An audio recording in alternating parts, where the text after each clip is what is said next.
ఆంధ్రాలో అయితే ఎవరు గెలుస్తారనుకున్నారు మీరైతే? ఇద్దరు కలిసి పోటీ చేస్తే పవన్ కళ్యాణ్ చంద్రబాబు నాయుడు కలిసి పోటీ చేస్తే గెలిచే అవకాశాలు ఉంటాయని మా అభిప్రాయం. ఒకవేళ గెలిస్తే వాళ్ళిద్దరి మీద ఎన్ని సీట్లు గెలుస్తారనుకుంటున్నారు మీరైతే? పూర్తి మెజారిటీ వీళ్ళిద్దరు కలిపి పూర్తి మెజారిటీ ఇస్తుందని ఆలోచన. ఓకే, పూర్తి మెజారిటీ అనేది వస్తుంది అనుకుంటున్నారు. ఓకే, ఇప్పుడు చాలా మంది ఒకటి ఈ 3-4 రోజుల నుంచి జనసేన టీడీపీ మధ్య చిన్న చిన్న క్లాషెస్ వచ్చి పొత్తు అనేది తెగిపోయేటట్టు ఉందని అంటున్నారు, నిజమేనంటారా? ఇది పూర్తిగా తెలియదు కానీ కలిసి ఉంటే బాగుంటుందని ఆలోచన. కలిసి ఉంటే విజయం సాధిస్తే బాగుంటుందని ఆలోచన. బాగుంటుంది అనుకుంటున్నారు. ఇప్పుడు జగన్ గారి పరిపాలన మీకు ఎలా అనిపిస్తుంది? జగన్ పరిపాలన బాగాలేదు. ఎట్లయితే కేసీఆర్ పరిపాలన ఎట్లా ఉన్నదో same as it is Jagan పరిపాలన ఉంది. ఓకే, అరిచేతుల స్వర్గాన్ని చూపిస్తారు అంతే తప్ప ఇంకేం లేదు. ఏం లేదని అంటారు. ఇప్పుడు మరి వాళ్ళు ఏం చెప్తున్నారు, 99% హామీలను పూర్తి చేసాం మేము రెడీ అని చెప్పి, ఎమ్మెల్యేలు ఎంపీలు రెడీ చేసాం, మీరు దమ్ముంటే పోటీకి రండి అని చెప్పి సభలో పెట్టి చెప్తున్నారు. చెప్పుకోవడానికి ఎన్నైనా ఉంటాయి, అధికారం వాళ్ళ చేతిలో ఉంది కనుక ఎన్నైనా చెప్పుకోవచ్చు. ప్రపోజల్ గా ఇంటికి దగ్గర వచ్చి చూస్తేనే దూరంకి వెళ్ళి చూడడానికి అన్ని బాగానే ఉంటాయి, దగ్గర పోయి చూస్తుంటేనే ఎన్ని అవకాశాలు ఉన్నాయని ఏర్పడుతుంటాయి. ప్రతి దాంట్లో ఏదో ఒక రకమైన లీకేజీలు ఉన్నాయి. అందుకని చెప్పి జగన్ పాలన వద్దు, జగన్ రావాలి అన్న నినాదంతో రావాలి.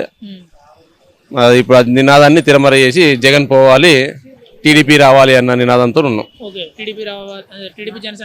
పొత్తు రావాలనుకుంటున్నాం. ఇప్పుడు రీసెంట్ గా షర్మిల గారు కూడా కాంగ్రెస్ అధ్యక్షురాలుగా ఆంధ్రాలో అడుగుపెట్టారు.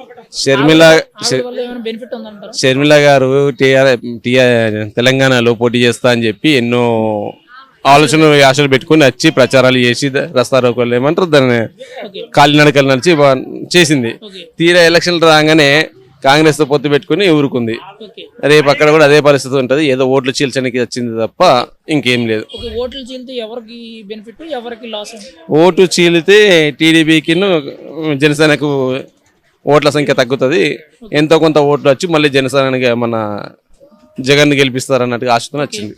అన్నకు సాయం చేయడానికి చెల్లి వచ్చింది. అన్నకు సాయం చేయడానికి చెల్లి వచ్చింది. కానీ వైసీపీ వాళ్ళు ఏం చెప్తున్నారు అని అంటే, ప్రతిపక్షాలే డైరెక్ట్ గా నా మీద కుట్ర చేయడానికి విషపాము కింద నా మీద పంపిస్తున్నారు మా చెల్లిని అని చెప్పి చెప్తున్నారండి, అది కరెక్ట్ అంటారా? ఇది రాజకీయాలు వాళ్ళు చేసుకొని ఇంకోరి మీద ఎట్లయితే జగన్ ఇంతకుముందు పాలనలో వాళ్ళ చిన్నాన్నకి ఎట్లయితే మేకై కూర్చున్నాడో ఇది కూడా అట్లాంటి వాళ్ళు కొట్లాడుకొని జనాల్ని పిచ్చి వాళ్ళని చేయడం తప్ప అన్నదమ్ములు అన్న చెల్లెలు చేసేది ఏం లేదు. ఇప్పుడు జగన్ గారి పరిపాలన అయితే బాగాలేదు అంటారు కదా.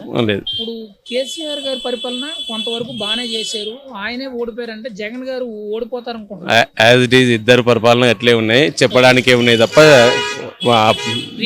రియాలిటీలో పనికిరావు. మరి చాలా మంది సిటీని కేసీఆర్ గారు బాగా డెవలప్ చేశారు, తెలంగాణ ప్రాంతంలో జరిగిన విషయం ఏంటంటే, తెలంగాణ విడిపోయినప్పుడు ఉమ్మడిగా ఉన్నప్పుడు తెలంగాణ అభివృద్ధి జరగలేదు. తెలంగాణ విడిపోయిన తర్వాత తెలంగాణకు రావాల్సిన వాటా పూర్తిగా వచ్చింది. ఆ వాటా ద్వారా అభివృద్ధి అన్నది కనిపించింది. ఎట్లా కొత్త సంసారం విడిపోయినప్పుడు మార్పు అన్నది కనిపిస్తుంది, ఆ మార్పు అన్నది తెలంగాణలో కనిపించింది అంతే తప్ప కేసీఆర్ గారు చేసింది ఏమీ లేదు. ఆయన పాలనలో ఉద్యోగాలు ఎవరిచ్చారండి? అంతకుముందు తెలంగాణ ఉద్యమం గురించి 5 ఏళ్ళు పాలన జరిగిపోయింది. ఆ తర్వాత ఈ 15 ఏళ్ళ జీవిత కాలంలో ఉద్యోగాలు ఏ ఉద్యోగ నోటిఫికేషన్ లేవు, ఏది లేదు. ఒక కానిస్టేబుల్ భర్తీ తప్ప ఇంకా వేరే ఎలాంటి నోటిఫికేషన్ లేడు. ఈ 15 ఏళ్ళ జీవిత కాలంలో చదివిన స్టూడెంట్స్ వాళ్ళ జీవితాలు మొత్తం అగమ్య గోచరంగా మారిపోయినాయి. అందరినీ మందుకు బానిసలు చేసిండు.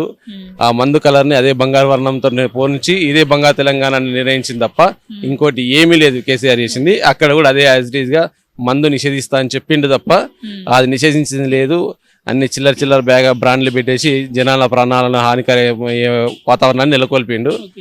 ఇక ఓట్ల కోసం రాజకీయాలు చేస్తారు. జగన్ పోవాలి, టీడీపీ జనసేన రావాలి.